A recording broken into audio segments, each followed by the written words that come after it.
je me permets donc de préciser sur la question qui a été posée.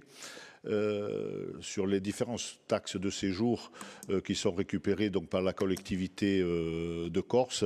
Celles-ci sont bien effectives. En tout cas, le document qui m'a été transmis retrace particulièrement l'ensemble des communautés de communes et communes qui contribuent de façon importante. Et je me le permets de le préciser parce que c'était fait quelque peu à dessein. C'est la commune de Porto Vecchio qui contribue le plus à hauteur de 90 000 €. Sur le rapport qui nous est présenté aujourd'hui, c'est une précision pas qui s'impose, mais que l'on peut livrer à l'ensemble des conseillers régionaux ici présents. Même si le rapport, puisqu'elle est assise sur le développement économique, comme chacun le sait. Si le rapport qui nous est soumis aujourd'hui est moins explicite que celui de l'an dernier, où il était bien mentionné qu'on ne modulait pas les taxes à la hausse, autant vous l'annoncer tout de suite, nous voterons ce rapport. La structuration de nos recettes, comme chacun le sait, est trop importante, mais aussi trop fragile, et nous en avons fait état à plusieurs reprises, pour ne pas valider les recettes fiscales qui nous sont proposées aujourd'hui. Vous faites le choix de ne pas aggraver la pression fiscale par ces temps difficiles. Nous saluons ce comportement, mais cela ne veut pas dire, bien entendu, que l'on ne doit pas engager les uns les autres une réflexion sur les différentes taxes fiscales qui constituent nos ressources. Et je crois que c'est le souhait des uns et des autres ici présents. Je prendrai l'exemple du taux réduit de la taxe sur les engins maritimes en Corse, ce que l'on appelle communément la taxe de francisation, qui est l'une de nos spécificités fiscales. L'article 223 du Code des douanes précise que le taux doit osciller entre 50 et 90% du taux national et que l'Assemblée de Corse en perçoit le produit et environ 5 millions d'euros par an sur la définition de ce taux. Il est à ce jour fixé à 70% et deux conditions cumulatives doivent être réunies pour que les plaisanciers en bénéficient. Il faut d'une part que le navire soit rattaché au bureau des douanes de Corse, en l'occurrence Ajaccio, et qu'il est stationné dans un port de Corse au moins une fois dans l'année écoulée. Pour booster la plaisance, et vous savez l'attachement qui est le mien avec les infrastructures qui sont reprises et qui existent sur Porto Vecchio, avec notamment l'agrandissement du port de plaisance.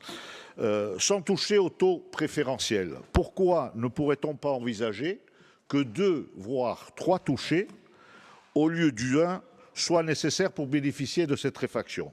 Toute une économie gravite autour de la plaisance. Je vous ai d'ailleurs interpellé autour de ce sujet et il y a quelques mois sur ce point et sur la nécessité d'en tenir compte dans le cadre de la révision du PADUC et du schéma de mise en valeur de la mer en particulier. Autre exemple, la fameuse taxe sur les transports qui rapporte à la collectivité de Corse plus de 35 millions d'euros par an. Notre famille politique vous avait proposé de baisser annuellement cette taxe jusqu'à neutralisation ou de recouvrer en IATA l'été seulement pour que les résidents n'aient pas à la payer, et particulièrement en hiver. Ça permettrait de baisser le prix du billet d'avion et de bateau de 9,14 € sur l'aller-retour, puisque l'Assemblée a mis cette taxe au maximum possible avec 4,57 € par passage. Cela permettrait aussi, bien entendu, de favoriser l'annualisation des flux. On comprend bien que les retombées de cette taxe sont conséquentes, mais une réflexion manque sur ces ressources et sur l'utilisation pour réorienter nos politiques publiques. On espère et on souhaite une réflexion d'ensemble sur nos ressources, autant que l'attente irrationnelle sur l'autonomie qui, à vos yeux, réglerait tout. Votre invitation, qui est souvent une invitation au voyage, ne doit pas masquer tout le reste, et notamment cette réalité et notre devoir impératif d'agir. J'en finirai par une digression par rapport à ce rapport pour évoquer le bloc budgétaire dans son ensemble, puisque j'entends des propos de diversion correspondant à des décharges de responsabilité, comme on peut le faire souvent les uns les autres. En cause, les conseils généraux ou la collectivité, mais évidemment les mandatures antérieures à la vôtre. Je crois que c'est un peu facile de structurer un argumentaire en laissant la faute et en faisant retomber la faute sur d'autres. Reprenons les chiffres lors de la fusion. 809 millions d'euros d'encours au 1er janvier 2018. La dette du Conseil général de A représente 10% seulement de l'encours commun. Celle du Conseil départemental de B, 14%. Quand celle de l'ex-CTC, 76%, soit 616 millions d'euros, qui représentent le double de la dette en 2010, 308 millions d'euros.